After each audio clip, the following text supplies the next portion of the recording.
আমি ইন্দ্রাণী শুরু করছি আজকে। লকেট, রচনা, দেব, হিরণ এদের মধ্যে পুরোদস্ত রাজনীতিতে আছেন কোনজন? নিশ্চিতভাবে লকেট এবং হিরণ, কারণ এনারা বুঝে গেছেন সার সত্য, রূপলী পর্দায় আর ফেরা হবে না। দুজনেই যখন রাজনীতিতে এসেছেন তখন এদের জীবনে টলিউড সূর্যের গ্রহণ লেগে গেছে। টেনে হিচড়ে তাকে না বাড়িয়ে বিকল্প পথ বেছে নিয়েছেন, বেশ করেছেন। দেব তার খ্যাতির দ্বিপ্রহরেই এই ময়দানে এসেছেন।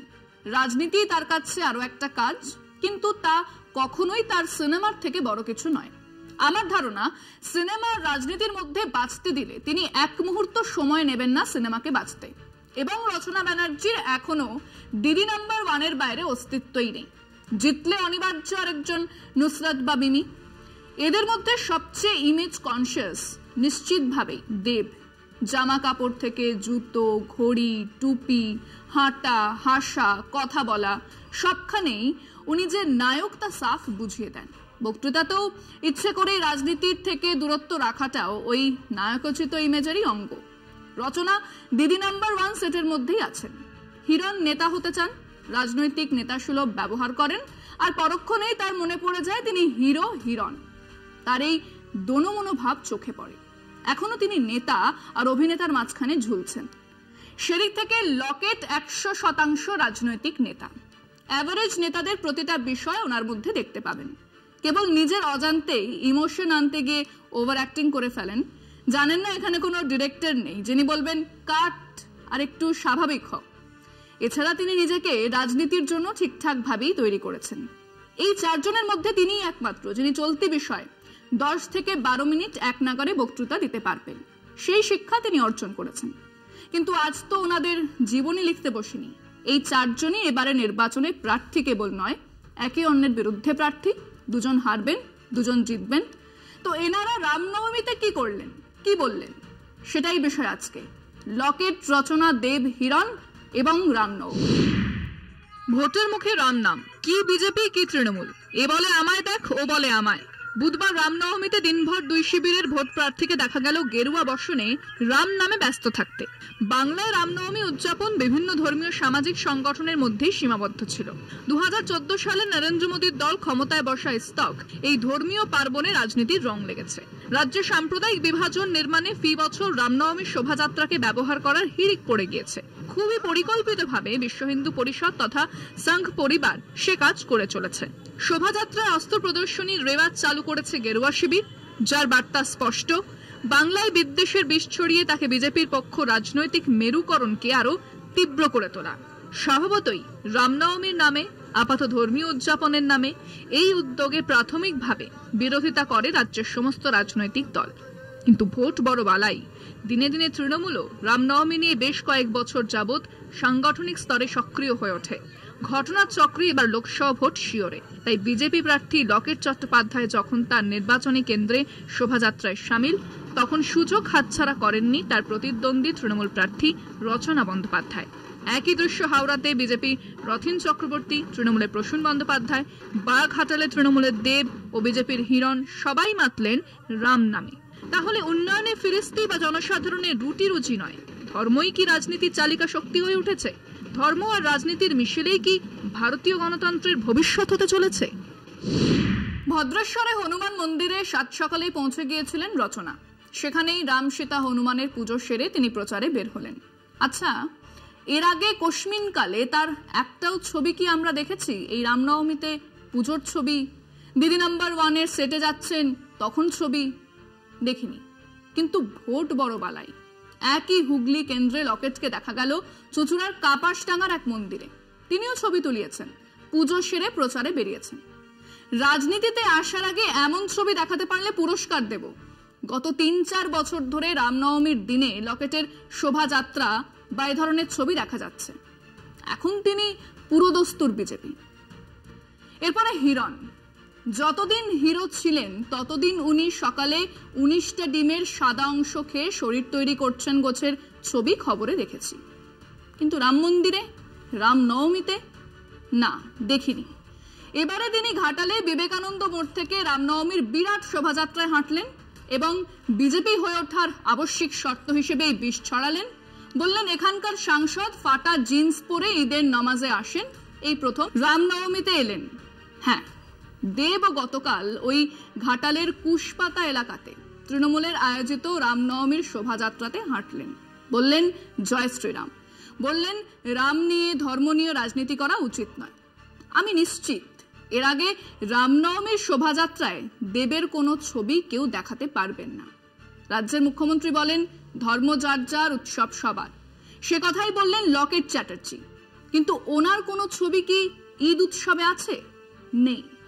ওনার দল নির্লজ্জের মতো যখন ধর্মকে ব্যবহার করে দেশের সংখ্যালঘু মানুষকে সন্ত্রস্ত করে রাখতে চায়, রাখে, তখন কি তিনি একটা কথাও বলেন না।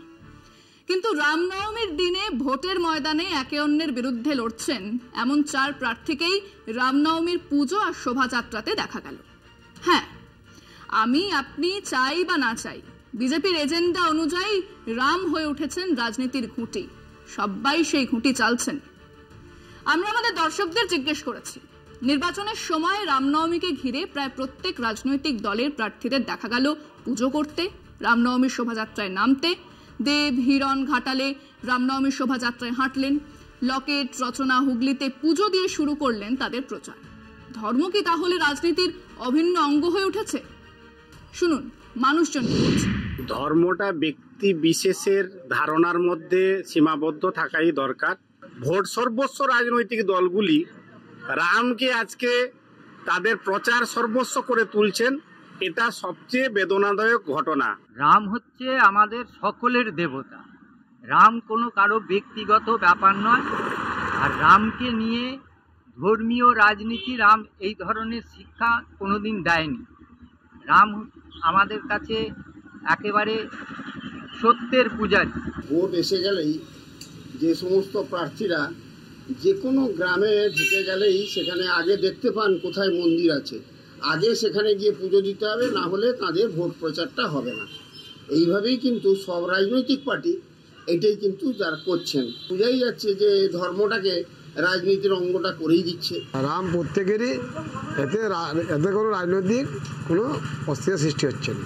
আজকে কংগ্রেস যদি মনে করে যে আমি আমার হিন্দু ভোট দরকার, ও মানে তখন করবে, হিন্দুদেরকে নিয়ে করবে, আপনার মন্দিরে যাবে, রাহুল গান্ধী মন্দিরে যাবে, এখানে যাবে, সেখানে যাবে। রাজনৈতিক দলগুলি যখন ধর্ম নিয়ে প্রচার চালায় তখন তার না সমাজের পক্ষে না রাষ্ট্রের পক্ষে কোনো কিছুতেই সেটা ভালো হয় না। আমাদের প্রতিনিয়ত যে সমস্যা, সেই সমস্যাগুলির থেকে নজর ঘুরিয়ে দেওয়ার জন্য রাজনৈতিক নেতা নেত্রীরা এই ধর্মাচরণ করছে বলে আমার ব্যক্তিগত মনে হয়। এই ধর্মকে হাতিয়ার করে তাদের সেন্টিমেন্টে আঘাত দিয়ে বিভিন্নভাবে তাদেরকে অবদমিত করা, এটা হওয়া উচিত নয়। দক্ষিণপন্থী বা ডানপন্থী দল বলে যারা চিহ্নিত, কংগ্রেস, বিজেপি বা তৃণমূল, তারা মোটামুটি ধর্ম নিয়ে সবসময় চর্চা করার চেষ্টা করেন রাজনীতির সঙ্গে যুক্ত হয়েও। ধর্ম নিজের কর্মের উপরে, কিন্তু রাজনীতিতে হচ্ছে যে এতকাল আমরা আছি, আমি 6 বার ভোট দিয়ে দিচ্ছি, কিন্তু কোনো সময় এরকম রাজনীতি দেখিনি কি ধর্মকে নিয়েই সব কিছু করছে।